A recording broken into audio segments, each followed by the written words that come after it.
Anne Webster, the member for Mallee in North West Victoria. Good to have you back with us on Flow, Anne. Great to be with you, Ricky. Now, I can almost smell the popcorn. We're going to talk about cinema in a little while, which is a pet topic of mine here on Flow. But let's talk about the positives of the international borders reopening as of Monday. Good news for tourism and other industries in your electorate. Absolutely. And it doesn't come, I'm going to say it back to front, too soon. I think that's the right way to say it. We're just really wanting our international visitors to come back, whether it's students, whether it's seasonal workers, there we go, or whether it's, just tourism. So, fantastic. Yeah, I noticed there were quite a few people there to meet others at the airport, as well as Trade Minister Dan Tehan there with his T-shirt on to welcome people back home. I think there were jars of Vegemite for the tourists, but it did look like there was a lot of actual emotional scenes of people actually coming home to meet their families. It wasn't just international tourists. Some people have been waiting a long time to be able to just come home. Oh, look, I just can't even imagine. I saw some of those scenes, and, if I hadn't seen my kids for 2 years or had never met a grandchild honestly, what has gone on in the last 2 years is, I hate to use the word, but it is unprecedented. We just haven't been through this kind of isolation and separation before. So to have the borders open is a huge deal. Yeah, look, when you mentioned the ag visa just there before, I know the New South Wales farmers, I think, hit out at the Australian Workers' Union for, again, having a crack at the ag visa, saying it should be abandoned. I would have thought with the international borders opening, this is a potential alleviation of the worker shortage problems in the horticulture industry and others. Yeah, well, you might like to tell that to Daniel Walton from the AWU. I certainly have.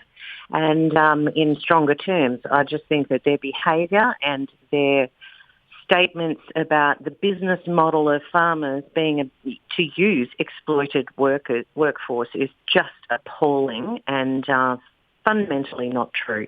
And they have literally given Australia a bad name. And, what kind of help like that do you need? The reality is that Australian workers are treated incredibly well. I was just talking with people yesterday on a meeting with 5 departments that I'd organised to meet in Mallee with peak bodies in horticulture. And their workers say that they have never had it so good. They're just so happy. Back home, they're earning $10 a day. In Australia, they're doing so well and clearly significantly more than $10 a day. $30 an hour is an incredibly good wage for, a lot of the work that's going on out there. Yeah, we did share on the air your Victorian Nationals colleague Bridget McKenzie's statements in estimates hearing about the workers' union's attack on farmers and suggesting that their business model is simply to exploit workers and getting stuck into that. Mm-hmm. Yeah, no, the Senate fortunately went to town on them as they should have. I mean, I've had personal conversations with Daniel Walton and I'm appalled at their takedown of Australian businesses. It's terrible. Yep, look, it is terrible, but let's go. Well, I talked about the popcorn earlier, you smell that. Let's talk about the positives for the cinema industry, including at Swan Hill and Mildura in your electorate. Yeah, look, I'm in Swan Hill today and I'm about to go and do a photo, surprise, surprise, in front of the Swan Hill Cinema Showbiz, who've received $35,000, and Wallace Deakin Cinema in Mildura has received $60,000. This is where the government has been able to switcheroo some funds from the Screen Fund, which actually stands for Supporting Cinemas Retention, Endurance and Enhancement of Neighbourhoods, can you believe, fund, to now the COVID-19 Arts, the Sustainability Fund. So it's moving some funds into another fund so that it can be distributed. It's one of those protocol things, and it's going to benefit at least 2 of the cinemas, and I believe Broken Hill Cinema has also benefited. Yep. So that's a good story. And I saw on the list you were good enough to provide to our office, there's also some drive-ins around the country as well that have received funding support. I know that the Wachowskis produced the Matrix Resurrections. Scarlett Johansson sued Marvel over the release of her movie Black Widow. Both of those went out on streaming because they were coming, very soon after it went to cinema. Is it a dying business, the silver screen and the drive-in? Should the federal government be providing money for something where people are, where they've got good data data, they can just stream the movies fairly soon after they're released. Look, it's the nature of the world we live in, isn't it? Things are changing all the time, and ultimately the market will determine that. If people don't go to the cinema, if they don't go to a drive-in movie theatre, if they're lucky enough to have one, then of course those businesses will be making business decisions to shut them down. And it isn't generally a practice of the government to simply keep propping up and funding failing businesses. So ultimately the market will determine that. And my hope is that everyone will go out and enjoy the cinemas again, feel confident about sitting in a cinema, and enjoy the experience. I can actually remember going to a cinema in Melbourne, obviously back in the dark ages, and people were smoking in the cinema. the good old days. So it was. I have been since. I just want to say that. Yeah, no worries. I remember my first movie was at the Berry Drive-In where I grew up in the Riverland, was going to see Black Beauty as a kid, and then the adult feature, the grown-up feature was after that. You go to sleep in the back of the car, and that's showing my age. Yep. No, they're good times. What can we say? Yeah, now look, we're speaking about market forces there. When it comes to the media, I know the ABC's had a crack at the Sunraysia Daily. They argue that they're just republishing press releases in the paper. You've got a role in this in terms of reviewing, I guess, the state of regional media. Can you just explain, I guess, first of all, what that review is all about? Yeah, we're doing a public inquiry at the moment, and submissions have actually closed.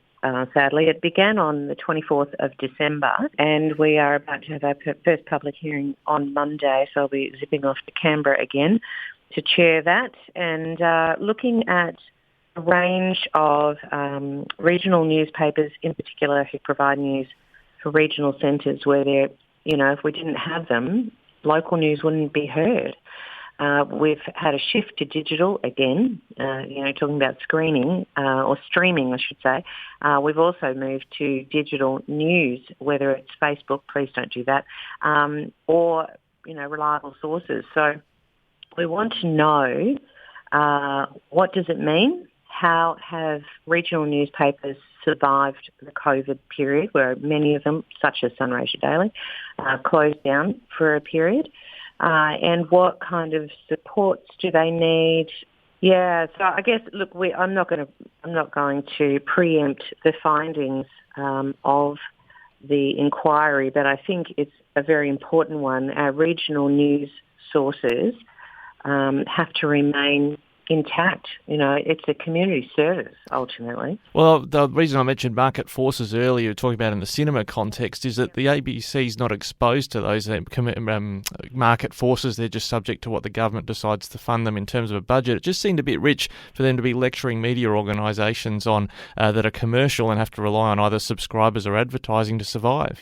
Oh, look, I actually made that comment to the journalist who interviewed me on this subject, that, unlike the ABC, many regional papers have not got the funds to be employing the plethora of staff to be able to write all their own stories, and that media releases, particularly when they're about something like a funding, boost to whatever, they can just simply take the media release and use it. Why wouldn't you?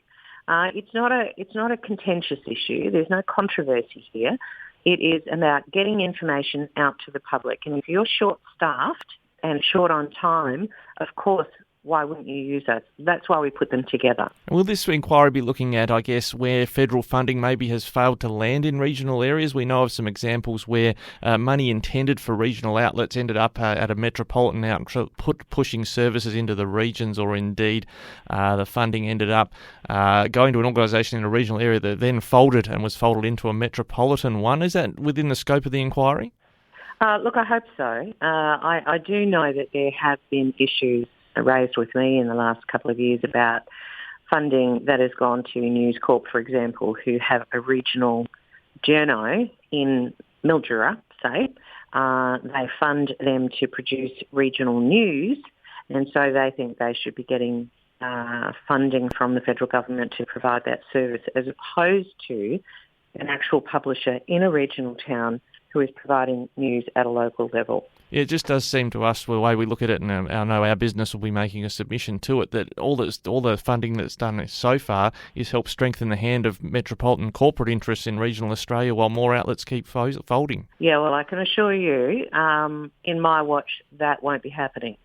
So I will be certainly questioning the justification for that kind of thinking and that kind of funding. And, regional newspapers need the support. They rely on advertising. Obviously, during COVID, many businesses weren't advertising because they fundamentally weren't open and couldn't afford to advertise. So it's just a full circle that we've gone through that have meant a very difficult outcome for everyone. Now, as you started talking about earlier, some challenging times we've experienced in Australia and around the world at the moment, and no politics happens in a vacuum. State election in South Australia in March, Victoria state election in November. Health will be a big topic in your district. Ali Cupper, the independent MP, is talking about a $500 million hospital and academic precinct. Seems in terms of the need, you're on the same page about the need, maybe not the dollar figure, for some better health attraction in the northwest of Victoria. Well, I've been working on the academic development of undergrad biomed courses because that's the baseline. We've already got Monash as postgrad training. That happens already in Mildura. And La Trobe provides a number of courses, but they don't have a wet lab and they don't start off with any STEM courses, and particularly the biomed undergrad. That is key. That is the first key to developing the entire concept of an academic health precinct. We have both the private hospital and the public hospital have been working together on the development of things like the radiotherapy, for example. Private hospital has been funding it, but the public hospital have agreed to how that will be managed for public patients. There's a lot of negotiation and a lot of collaboration that has gone on, and we'll continue to work on that. I have argued for some time now that Mildura is unique. It should not be an artery of Bendigo health. Mildura should be a tri-state medical centre for South Australia, New South Wales and our Victorian neck of the woods.